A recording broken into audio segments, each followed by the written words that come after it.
தமிழகத்தில் பாஜக எங்கு உள்ளது என்பது தேர்தலுக்கு பின்னர்தான் தெரியும் என அதிமுக முன்னாள் அமைச்சர் KP முனுசாமி தெரிவித்துள்ளார். கிருஷ்ணகிரியில் அவர் அளித்த பேட்டியை மகாயுத்தம் மேடை பகுதியில் தற்போது பார்க்கலாம். உண்மை நிலவரம் என்னவென்று சொன்னால், திராவிட இயக்கங்களுக்குள்ளுதான் போட்டி இருக்கிறது. உங்களை போன்ற சில ஊடகங்களும் பத்திரிகைகளும் அரசியல் விமர்சகர்களும் ஊடகவியலாளர்களும் ஒரு கற்பனை உலகத்தை சிருஷ்டித்து அந்த கற்பனை உலகத்தில் பாரதிய ஜனதா கட்சி 15 விழுக்காடு 20 விழுக்காடு என்று நிறுத்தது போலவும் எப்படி இந்தியா அளவிலே நாங்கள் முதலில் 300 சொன்னார்கள், அப்பொழுது 320 என்றார்கள், 350 என்றார்கள், இப்போது 4 என்று சொல்லிக் கொண்டிருக்கிறார்கள்.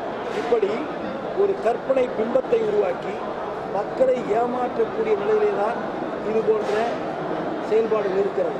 எனவே தேர்தல் முடிந்த பின்புதான் தெரியும் பாரதிய ஜனதா கட்சி எங்கு இருக்கிறது என்பது மக்கள் நிச்சயமாக அவர்கள் உணர்த்துவார்கள். எப்பொழுதுமே வீட்டில் செல்கின்றவர்கள் வீட்டுக்கு ஒரு செல்கிறார்கள் வைத்துக்கொள்ளுங்கள், பயத்தில் சத்தம் போட்டுக்கொண்டே போவார்கள்.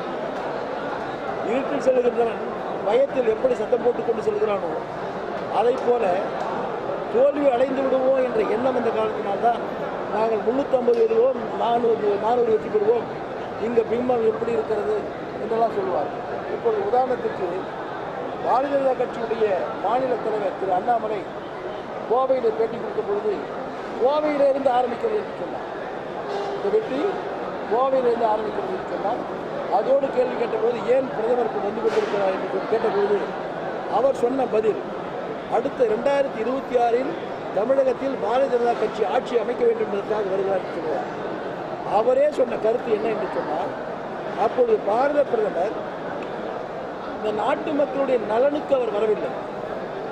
இந்த நாட்டு மக்களுடைய நலனுக்கு அவர் வருவதாக இருந்தால் மிகப்பெரிய அளவிலே மழை பெய்து தென் மாவட்டங்கள் பெரிய அளவிலே பாதித்து நூற்றுக்கணக்கானவர் இருந்தபொழுது அவர் வரவில்லை. சென்னையிலே புயல் வீசி பெரிய அளவிலே பாதித்த பொழுது அவர் வரவில்லை. மாறாக இதற்குரிய நிதியும் அவர் கொடுக்கவில்லை. இப்படி எதையும் செய்யாத ஒரு பாரத பிரதமர் எப்பொழுது வருகிறார்? தேர்தல் வருகின்ற பொழுது ஒரு மாதத்தில். அது எப்படி வருகிறார்? ஏதாவது ஒரு அரசு நிகழ்ச்சியில் வைத்து விட வேண்டியது, அந்த அரசு நிகழ்ச்சிக்கு வந்துவிட்டு உடனடியாக பொதுக்கூட்டத்திற்கு வர வேண்டும். எவ்வளவு ஒரு நாட்டினுடைய பிரதமர் எந்த அளவிற்கு அந்த அதிகாரத்தை துஷ்பிரயோகம் செய்கிறார் என்று பாருங்கள்.